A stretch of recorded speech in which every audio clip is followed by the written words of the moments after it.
saying that you forget to eat, like you're so busy, you don't know where the time goes. So here's my advice for you.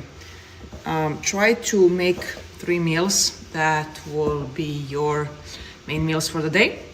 Because one, yes, you might be busy, but also you might be the type of person that pushes hunger on purpose, meaning you actually don't want to eat. So you are using the busyness as a form of prolonging when you will eat.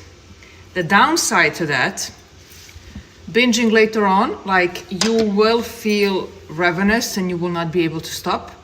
But even worse than that, you will completely lose your hunger and satiety cues. And when you decide, okay, enough of this dieting nonsense, you will have such a hard time figuring out when I'm hungry and when I'm full. So in order to avoid